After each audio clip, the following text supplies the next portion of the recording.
দীর্ঘ ৯ মাসের রক্তক্ষয়ী যুদ্ধের পর ১৯৭১ সালের ১৬ই ডিসেম্বর আমরা বিজয় অর্জন করি।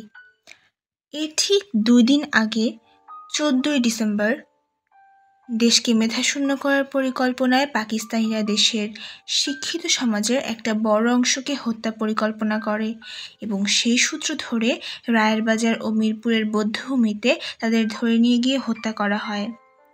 সেই ঘটনারই সাক্ষ্য বহন করে এই রায়েরবাজারের ঐতিহাসিক বধ্যভূমি, যেটি ঢাকার মোহাম্মদপুরে অবস্থিত। চত্বরের দক্ষিণ পূর্ব কোণে থাকা গেট দিয়ে প্রবেশ করলে প্রথমে যে বটগাছটা চোখে পড়ে, সেখানে প্রথমে বুদ্ধিজীবীদের ধরে এনে নির্যাতন করা হতো এবং পরে ইটখোলায় নিয়ে হত্যা করা হতো। ছুটির দিনগুলোতে এখানে নানা শ্রেণী পেশার মানুষকে দেখা যায়।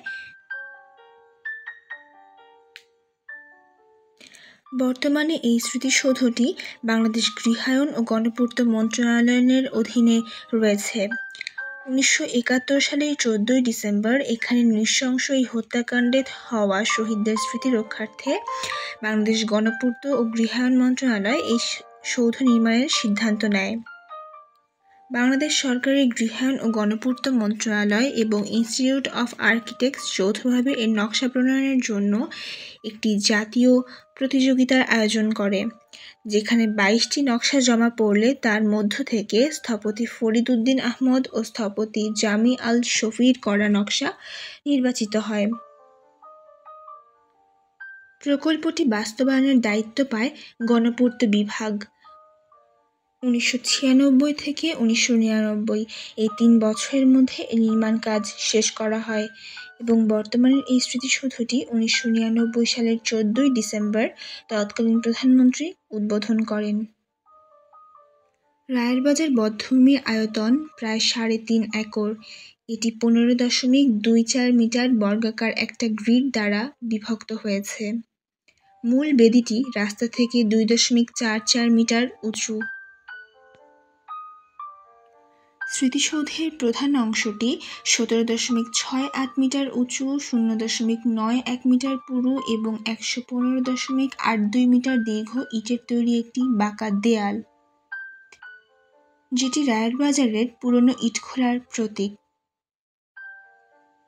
দেয়ালের ঠিক মাঝে ৬.১০ মিটার বর্গাকার একটি জানালা আছে, যা দিয়ে পেছনের আকাশ দেখা যায়। দেয়ালটির দুই দিকে ভাঙা অংশ শোক ও দুঃখের প্রকাশ করে।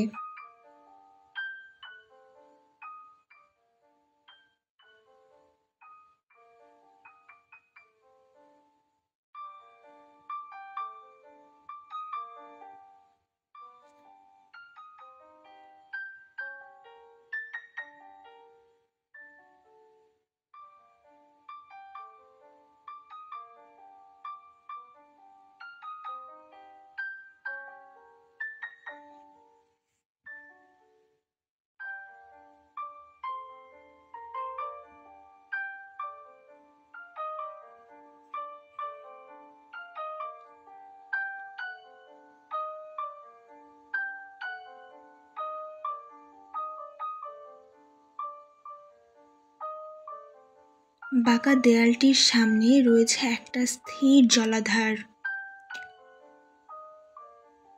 জলাধারের মাঝে কালো গ্রানাইট পাথরের যে স্তম্ভটি আছে, সেটি শোক প্রকাশ করে। বিভিন্ন ছুটির দিনগুলোতে অনেক মানুষকে দেখা যায় তাদের পরিবার সহ এখানে ঘুরতে আসে।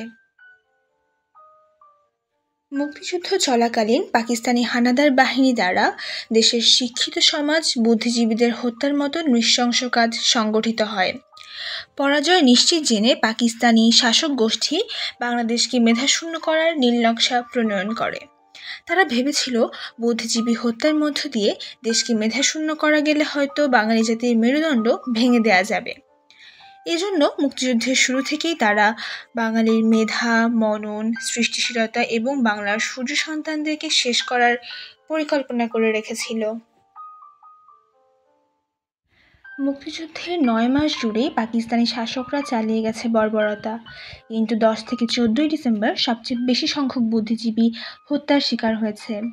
14 ডিসেম্বর ডাক্তার, অধ্যাপক, চিকিৎসক, সাংবাদিক, শিল্পীসহ পূর্ব পাকিস্তানের প্রায় 200 মানুষকে ঢাকায় একত্রিত করে তাদের হত্যা করা হয়।